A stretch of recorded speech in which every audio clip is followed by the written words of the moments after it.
देखिए थोड़ा सा फास्ट अगर हम लोग लेक्चर को प्रोसीड करें तो वॉल्यूम हमारा जो होना चाहिए 1.2 से 6 लीटर 6 ml होना चाहिए सीमेंट का।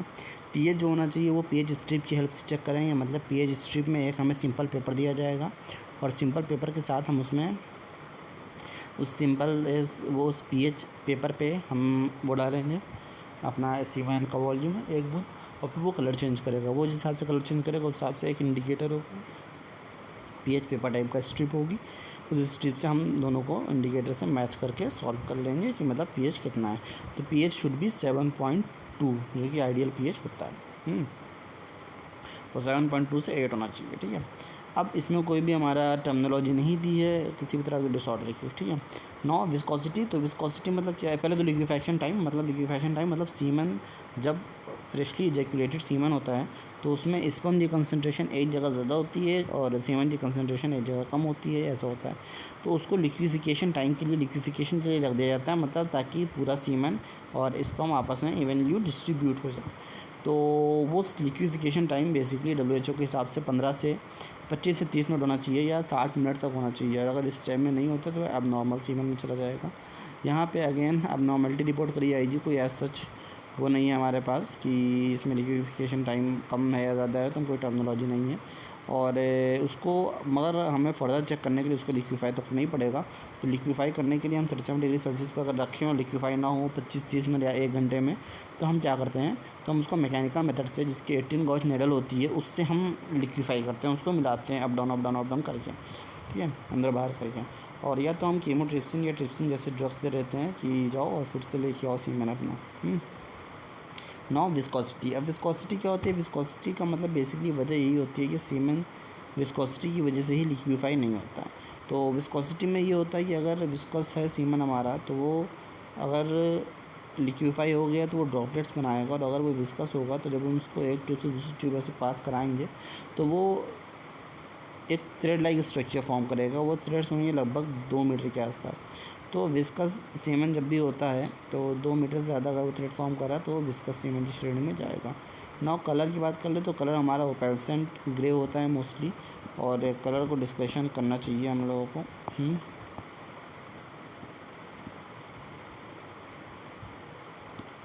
कलर हमारा ओपेल्सेंट ग्रे होता है, ठीक है। अब एसेस्ड बाई विस्कोसिटी के ऊपर समझ लेते हैं, एसेस्ड बाई फिटबिट लेना। Normally cement falls drop by drop, पर अगर droplet thread more than 2 centimetre long है तो इंडिकेट कर रहा है कि विस्कोसिटी बढ़ी हुई है। तो हाउ विस्कोसिटी को वही बात बोली हमने, ठीक है। Now come back to the point कि अब हमारे हो गई है असेसमेंट्स। अब हम देखते हैं टोटल स्पर्म काउंट। तो टोटल स्पर्म काउंट के लिए हम सबसे पहले देखते हैं वर्म आपके मैकलर्स चैम्बर में। मैकलर्स चैम्बर एक वॉच जैसा स्ट्रक्चर होता है जिसके ऊपर हम सबसे पहले उसमें अंदर की तरफ स्पर्म सीमेंट की एक ड्रॉप डालते हैं या 10 माइक्रोलीटर सीमेंट डालते हैं। फिर उसके ऊपर एक ग्लास जैसा होता है जो कि बेसिकली मेन मैकलर्स चैम्बर का ग्लास होता है, उसको रखते हैं। उस ग्लास के सेंटर पे पॉइंट होता है, उस पॉइंट से 100 बॉक्सेस होते हैं, ठीक है। तो अब उसको डालते हैं, उसको डाल करके मैकलर्स चैम्बर को हम माइक्रोस्कोप में 20x पे देखते हैं, ठीक है। 20x पे देखने पे हम क्या देखते हैं कि 20x पे जो मैकलर्स चैम्बर के जो भी पॉइंट 100 बॉक्सेस उनमें से 10 बॉक्सेस पे हम फोकस करेंगे और 10 बॉक्सेस को स्टेप बाय स्टेप काउंट करेंगे। और उसके हेल्प से हम 4 तरह के मोटिलिटी और सेल काउंट दोनों ही निकालेंगे। तो मोटिलिटी हम निकालेंगे 3-4 टर्म्स में, rapid progressive, slow progressive, non progressive, immotile. तो अब इन चारों को कैलकुलेट करके तो हम टोटल सेल काउंट निकाल लेंगे जो नंबर ऑफ स्पर्म्स है। और अगर हम मोटिलिटी के टर्म्स में देखें तो रैपिड प्रोग्रेसिव, स्लो प्रोग्रेसिव और नॉन प्रोग्रेसिव। तो रैपिड प्रोग्रेसिव 25 माइक्रोमीटर पर सेकेंड के हिसाब से मूव करेगा। और जो रैपिड प्रोग्रेसिव होगा हमारा, रैपिड प्रोग्रेसिव को हम ऐसे मेजर करेंगे कि रैपिड प्रोग्रेसिव और स्लो प्रोग्रेसिव मिल करके हमारा बनाएंगे प्रोग्रेसिव, और ये तीनों मिला करके हमारा बनाएंगे टोटल प्रोग्रेसिव। और नॉन प्रोग्रेसिव खाली हमारा प्रोग्रेसिव कहलाएगा। तो अगर हम मोटिलिटी को देख रहे हैं, मोटिलिटी मेजर कर रहे हैं, तो rapid progressive into 100 upon total जो आएगा हमारा, और टोटल में खाली ये 3 प्रोग्रेसिव बेसिकली काउंट होंगे। तो एक बार हम इसका फॉर्मूला और करीब से देख लेते हैं।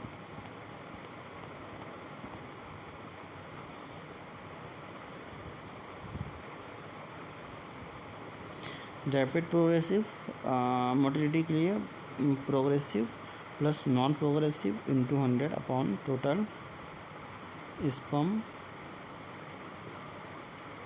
नंबर।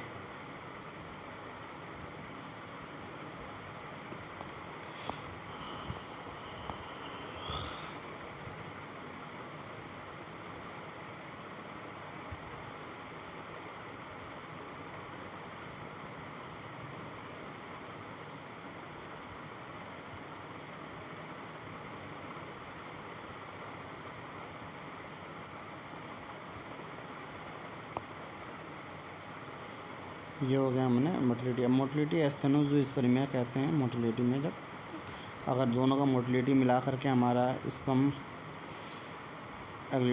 आपका जो हमारा स्लो प्रोग्रेसिव नॉन प्रोग्रेसिव है, ये दोनों स्लो प्रोग्रेसिव और रैपिड प्रोग्रेसिव मिला करके दोनों की परसेंटेज 30 आना चाहिए, और नॉन प्रोग्रेसिव मिला करके 12 और इन सबको मिला के 42 आना चाहिए। 42 से कम आते हैं तो मतलब हमारी क्या हो जाएंगी, मोटिलिटी कम है। ठीक है, तो एस्थेनोज़ोस्पर्मिया के केस हो जाएगा। अगेन हम देख लेते हैं मॉर्फोलॉजी। मॉर्फोलॉजी के टर्म्स में वापस आ जाते हैं, ये उधर ही चल के देख लेते हैं मॉर्फोलॉजी। एग्लूटिनेशन मतलब सेल का आपस में मिल जाना, एग्लूटिनेट कर जाना। और एग्लूटिनेशन में बस हेड टेल ऐसे करके वो एग्रीगेट हो जाते हैं, plus double plus triple plus करके इंडिकेट करते हैं। एग्लूटिनेशन में स्पर्म शेकी होंगे, मोटाइल होंगे, और सेम एज एग्रीगेशन में स्पर्म जो होंगे वो इमोटाइल होंगे, वो मरे हुए लगेंगे।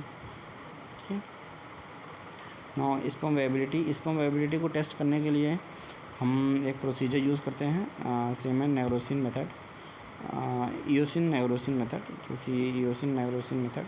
तो इसमें क्या करते हैं, 1:2:1 के रेशियो में लेते हैं। कवर स्लिप को हम स्लाइड को लेंगे, स्लाइड पे एक लेयर, इसको हम समझा देते हैं सही तरीके से, ताकि अगर हम रिकॉर्ड में ले रहे हैं हम इसको सही से रिकॉर्ड में लें।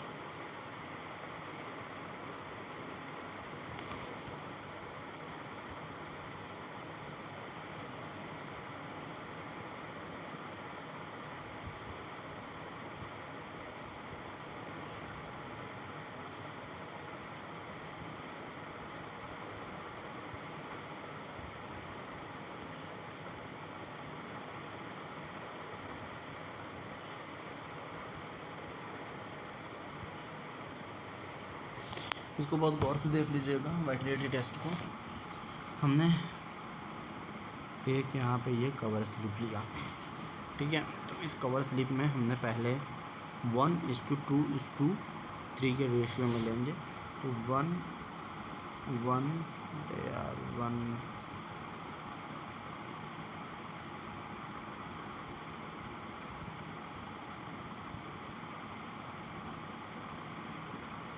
1:2 मतलब 1 सेमेन, 2 ईओसिन और 3 नाइग्रोसिन। अब हमने 1 सैंपल डाला है यहाँ पे, मतलब सीमेन का, फॉर एग्जांपल 10 माइक्रोलीटर। उसके बाद हमने नाइग्रोसिन डाला 20 माइक्रोलीटर। फिर उसके बाद थोड़ा सा बढ़ा दिया, ज़्यादा हो जाएगा, और फिर ये डाल दिया आपका नाइग्रोसिन 30। अब नाइग्रोसिन डालते ही 6 सेकंड के अंदर हमें स्लाइड को प्रिपेयर करना होगा अपने।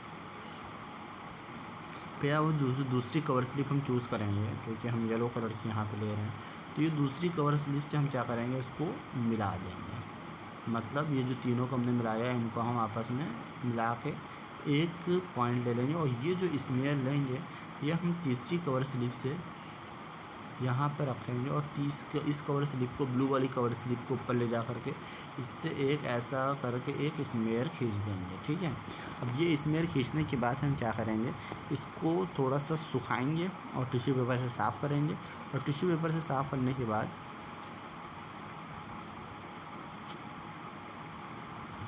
टिश्यू पेपर से साफ़ करेंगे, और टिश्यू पेपर से साफ़ करने के बाद बैक ऑफ द सीन साफ़ करेंगे। जम तो रहा नहीं है इसमें।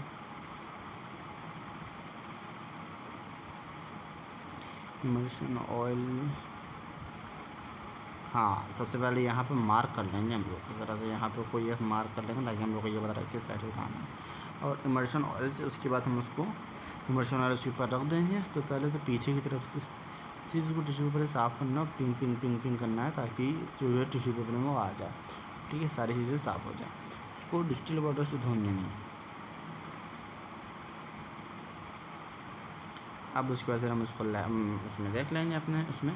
तो अगर हमें ये दिखेगा कि वो वेरिएबल हैं, तो वेरिएबल जो होंगे वो कैसे होंगे हमारे वाइट इन कलर, और जो नॉन वेरिएबल होंगे वो कैसे होंगे पिंक इन कलर, ठीक है। तो मर्ज होंगे, ठीक है। तो ये हो गया हमारा इसका सैंपल। अब प्रोसीजर तो हमने देख ही लिया है। Now everything is stain, wait for 30 seconds.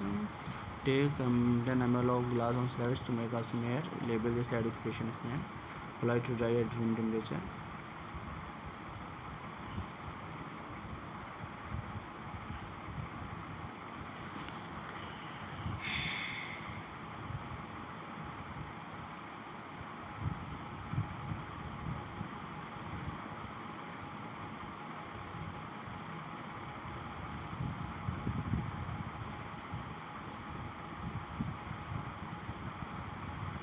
सूखते ही फ़ौरन एग्जामिन करना है हमको, और सूखने को रख देना है इसको, ठीक है। यहाँ वाला पानी देखिए, सूखने को रख देना है, ठीक है। अप्लाई विद स्पम को खोल लेंगे। अब स्पम की मॉर्फोलॉजी को देखते हैं। तो अब स्पम की मॉर्फोलॉजी, रिएजेंट्स हमारे पास 3 रहते हैं, इथनॉल, यूसिन वाई और हमारा मिथाइलिन ब्लू। तो इसको हम प्रोसीजर पहले आपको समझा देते हैं। देखिए इसका प्रोसीजर ये है, 1 2 3 ऐसे करके हमने 3 स्लाइड लिया, ठीक है। 3 टेस्ट ट्यूब लिया। 3 टेस्ट ट्यूब में सॉल्यूशन ए, बी और सी है। ए हमारा मिथाइलिन इथनॉल, बी है हमारा मिथाइलिन ब्लू ईओसिन वाई, और सी है हमारा मिथाइलिन ब्लू, ठीक है। अब हमने इसमें एक स्लाइड लिया और स्लाइड में लेकर के स्पम काउंट रखा, फिर इस स्पम का हमने स्मेयर बना दिया, ठीक है। अब स्मेयर बनाने के बाद हमने क्या करा, स्मेयर बनने के बाद उसको मैं थोड़ी देर के लिए ड्राई होने के रखा। और फिर वो जैसे ही ड्राई हुआ, ड्राई होने के बाद क्या करा, हमने उसको इथेनॉल में डिप कर दिया। इथेनॉल में जैसे ही हमने डिप करा, 5 बार डिप करा हमने इथेनॉल में। अब 5 बार डिप करने के बाद फिर हमने उसको निकाला, फिर उसको मैं थोड़ा सा ड्राई होने को रखा, फिर हमने ईओसिन वाई में उसको 8 टाइम्स डिप करा। फिर ईओसिन वाई में डिप करने के बाद फिर हमें इसको ड्राई होने को नहीं रखना है, फिर हमें 12 टाइम्स यहाँ डिप करना है, और 8 टाइम्स यहाँ पे 8 टाइम्स यहाँ पे डिप करना है, ठीक है। तो 8 टाइम्स यहाँ पे, 12 टाइम्स यहाँ पे। ये है मिथाइलिन ब्लू। मिथाइलिन ब्लू में डिप करने के बाद फिर हमें उसको निकालना है, फिर हमें डिस्टिल वाटर से धो लेना है, कोई दिक्कत नहीं है। थोड़ी देर उसको ड्राई होने के बाद डिस्टिल वाटर से धो लेना है। फिर धो लेने के बाद हमें उसको जो है माइक्रोस्कोप पे ऑब्जर्व करना है, ठीक है। This is the slide with this model, remove the excess stain, clean the slide from back side with tissue paper. Back side से टिश्यू पेपर साफ करना है, ठीक है।